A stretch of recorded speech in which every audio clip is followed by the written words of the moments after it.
ஓம் சக்தி. அன்பு குழந்தையே, என் வாக்கை கேட்டால் எதுவுமே உனக்கு நடக்கவில்லை என்பது உன்னுடைய வருத்தம். உன்னுடைய வருத்தத்தை நானும் தெரிந்து கொண்டுதான் இருக்கிறேன். என்னதான் உருண்டாலும் பிறண்டாலும் ஒட்டும் மண்தான் ஒட்டும் என்பது தெரிந்திருக்கிறாயா? பிள்ளையே, கர்ம வினைகளை நிறைத்து வைத்துக் கொண்டு, உன்னுடைய பித்ரு தோஷங்களை நிறைத்து வைத்துக் கொண்டு, உன் விதிகளை உனக்கு பின்னால் இருக்க வைத்துக் கொண்டு, நடப்பதெல்லாம் நன்மையாக மட்டுமே நடக்க வேண்டும் என்று நினைத்தால் அது எப்படி முடியும்? வாழ்க்கையில் பொறுமை என்பது அவசியமான ஒன்று. தங்கமே, முதலில் நீ செய்ய வேண்டிய கடமைகளை சரியாகத்தான் செய்து வருகிறாயா? நீ கொடுத்த வாக்கை காப்பாற்றித்தான் வருகிறாயா? உன்னுடைய அவசர தேவைக்கு தெய்வத்திடம் நீ எதை வேண்டுமானாலும் வேண்டிக் கொள்கிறாய். என் காரியம் நடக்கட்டும், நான் இதை செய்கிறேன் தெய்வமே, இதை நடத்தி கொடுங்கள், நான் இதை தருகிறேன் தெய்வமே என்று அவசரத்திற்கு வாயில் வந்ததையெல்லாம் வேண்டிக் கொள்கிறாய். காரியம் முடியும் நேரத்தில் அனைத்துமே மறந்து போய்விடுகிறது உனக்கு. அதுவும் உன் பாவக்கணக்கில் தானே சேரும். தெய்வ குத்தத்தை தேடிக்கொண்டே இருந்தால் தெய்வம் எப்படி நின்று உனக்கு அனைத்தையும் செய்யும்? தவறை முழுக்க முழுக்க உன்னிடத்தில் வைத்துக் கொண்டு தெய்வத்தை நம்பினாலும் தெய்வத்தின் வாக்கை கேட்டாலும் எதுவும் நடக்கவில்லை என்று குற்றத்தை மட்டும் என் மீது சுமத்துக் கொண்டிருக்கிறாய் நீ. முதலில் இந்த பழக்கத்தை விடு. தெய்வம் என்பது நியாயத்திற்கும் நேர்மைக்கும் உண்டானது. உன்னிடம் அந்த நேர்மை இல்லை என்றால் எதிர்பார்க்கும் நேர்மை உனக்கு கிடைக்குமா என்ன? அன்பு பிள்ளையே, காலம்தான் பதில் சொல்லும் இதற்கு. தங்கமே, எதிர்மறை ஆற்றல்கள் நிறைய வருவது எதனால் தெரியுமா? உன்னுடைய அவநம்பிக்கையால்.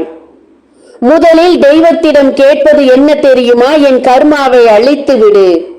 பித்ரு தோஷங்கள் இருந்தால் பித்ருக்களே என்னை மன்னித்து தோஷத்திலிருந்து என்னை விடுவியுங்கள் என்று செய்ய வேண்டிய காரியத்தை சரியாக செய்ய வேண்டும். தெய்வத்திற்கு ஏதாவது வேண்டி வைத்திருந்தால் அதை முதலில் நீ சரி செய்ய வேண்டும். தெய்வத்திடம் கடன் வைக்க கூடாது எப்போதும். ஏனென்றால் என் பிள்ளை அன்போடு எனக்கு இதை செய்ய சொல்கிறதே, செய்கிறேன் என்று எனக்கு வாக்கு கொடுக்கிறதே என்று எதிர்பார்த்து எந்த தெய்வமும் எதையும் செய்வதில்லை. உன்னிடம் வாய்விட்டு எதையும் கேட்பதும் இல்லை.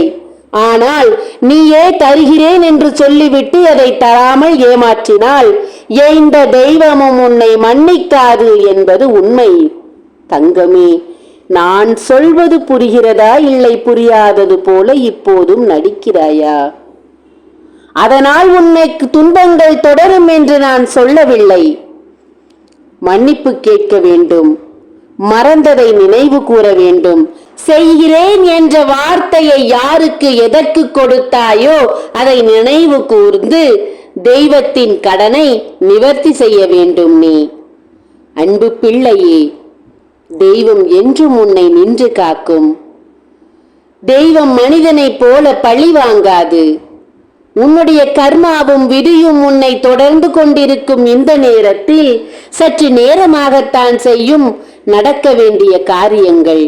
அதற்கு முன்னால் அவசரப்பட்டு வார்த்தையை விட்டாய் என்றால் உனக்கு துணையாக நிற்கும் தெய்வத்தையும் இழந்து நிற்பாய். நீ வார்த்தையை அளந்து பேசு, நாவை கட்டுப்படுத்தி பேசு. தெய்வத்தையே வம்புக்கு இழுத்துக் கொண்டிருக்காதே. தங்கமே, உன்னை சுற்றி இருக்கும் மனிதர்கள் நினைவில் வைத்துக் கொண்டு தெய்வத்திடம் வார்த்தைகளை விடு. இந்த தெய்வம், இந்த ஆதி பராசக்தி உனக்காகவே வந்து கொண்டிருக்கிறேன். என்னையும் மன வருத்தப்பட வைக்காதே. அன்பு பிள்ளையே, இப்போது நான் சொல்ல வேண்டிய வார்த்தைகளை உன்னிடத்தில் சொல்லத்தான் வந்தேன்.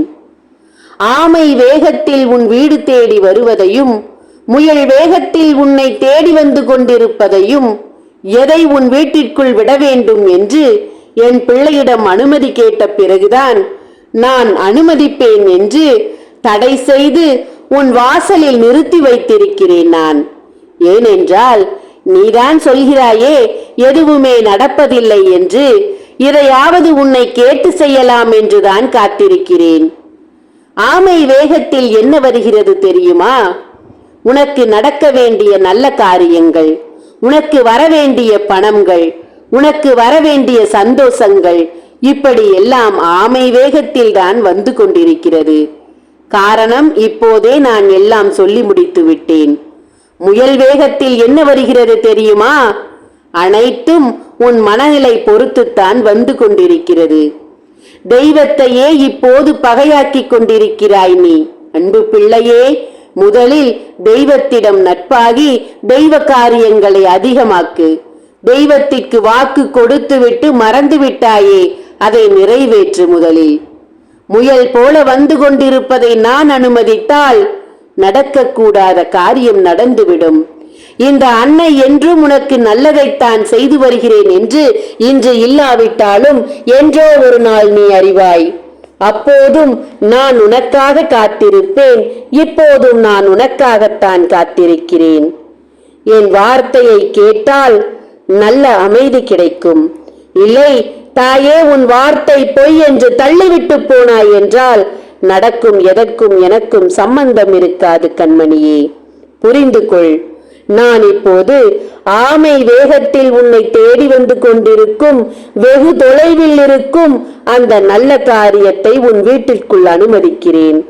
முயல் வேகத்தில் வந்து உன்னை அழிக்க காத்திருக்கும் அந்த அழிவை நான் விரட்டி தள்ளி வைக்கப் போகிறேன்.